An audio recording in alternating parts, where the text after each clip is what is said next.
Let's keep it high for Buy, Sell, or Hold with Benjamin Bagley. Hello, Ben. Would you join the party if you wouldn't mind? It's Ben, not Benjamin. Just all right. Technicality there. All right, fine. I don't care. It's fine. All right, let's start here. Buy, sell, or hold. Joe Lunardi not having BYU included on his latest bracketology. Hold. Jury's still out. BYU is a 19-win team that didn't make the NIT, and they add Jake Toulson. We think they're going to make a bigger jump than anybody else thinks. But we also work at BYU. The paycheck says BYU. And I have these blue goggles. So I don't think it's too blue-goggled, though, to think that BYU could make the NCAA tournament. We think that's the standard. We think the talent's there. We think development from Connor Harding and Gavin Baxter is going to be such that, and the new coaching staff. I think the new coaching staff is probably the biggest X factor or Y factor in this whole thing.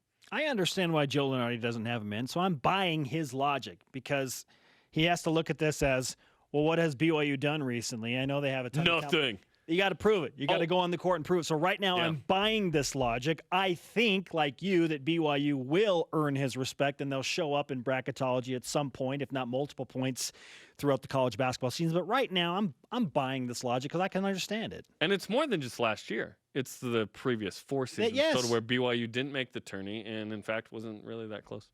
And they had the talent, or so we thought, to do so in at least one of those seasons, right? Oh, yeah, sure. One. Yeah. Yay, one. Next. Buy, sell, or hold.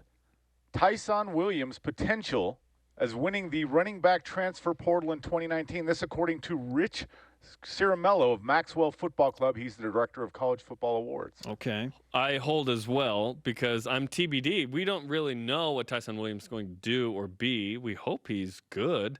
He doesn't need to be great. If he's great, that's a different thing. Then it was like, oh, man, North Carolina and South Carolina missed out. But trust me, we'll take SEC running backs. We have an open-door policy for those guys, man. Please come here. Yeah, hold. It's just too early to know. We don't even know if he's going to be the starter at BYU yet. Let alone a star. Like, if BYU names him the starter as running back and we revisit this, then maybe the opinion becomes stronger, right? He would have to do something. Okay. We don't even know he's going to start. So hold for sure here. Yeah, like I'd set the over-under for him at 450 rushing yards, right? It's just hard to know what different guys are going to do. Who's going to be the starting quarterback on August 29th? Hit it. Countdown to the Utes. 63 days. Or starting running back, that is. We know who the starting quarterback's going to be. Yeah, exactly. Will the starting running back be Jaron Hall? Question mark. Hopefully not. Next. Wait, there's a question about the starting quarterback at BYU? Why are we not talking about this? Hold on. We already have the American to stir up the pot. Let's stir up the pot in July with that. Quarterback controversy, 2019. April, I think, right? Quarterback on the mind. Yeah, always. All right. Buy, sell, or hold. Brandon Davies, 21 boards in a game, being more impressive than Jimmer going 40-plus in China. Now, this is interesting. Jimmer in China in a domestic league there. Foreign to him, but domestic there, right? Versus international play, where you have the best players from these countries, Uganda and Kenya. I think Jimmer's 40 is more impressive. I think rebounding is a skill you can acquire, and you got to be good at it. It's difficult, but I think scoring is harder than rebounding.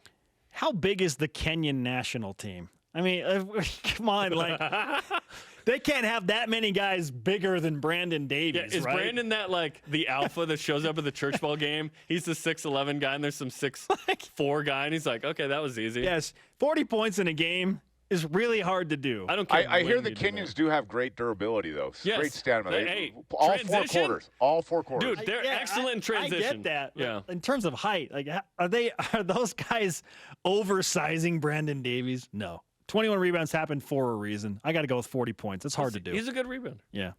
All right, next one. Last one. Buy, sell, or hold BYU as the dominant force in USA Volleyball. Yes. On the women's side, BYU is represented by one senior team player, Mary Lake. Penn State has 4, Nebraska 3, Minnesota 4. Okay, so they're not the force. On the men's side, Penn State 3, BYU 3, Long Beach State 3, UCLA 3, Irvine 4, Stanford 3. Pretty good mix there. So BYU's a force, but not the force. I know you're probably referencing Heather Olmstead and Heather Knighting and Ronnie Jones-Perry. And Lucas Slabe and Rob Nielsen. Yeah, certainly a force. I wouldn't say the force, though. Yeah, the coaches, if you add the coaches into the players on the roster, like there is a significant fingerprint Amy of BYU Gann as an analyst Yes. with Team USA as on well? the volleyball Sure. programs. Oh, yeah. Yeah. I don't think- A-Force. Trust me, I'm the most biased volleyball guy here, but no, A-Force, yes. Yeah, A-Force, not D-Force. And Yeah, that's okay. yeah. That's incredible. If BYU had won a couple of national championships recently, I might argue the Force. But BYU has not won a national title in women's, and BYU has not won in men's since 04. Yeah, I think we're collectively selling on that. But that's not to say that Yes. BYU isn't incredible Yeah. and has a crazy fingerprint on USA Volleyball as a whole. Absolutely. It's fun to watch. It really is. I'm paying attention. We're paying attention, right? So, yeah, so.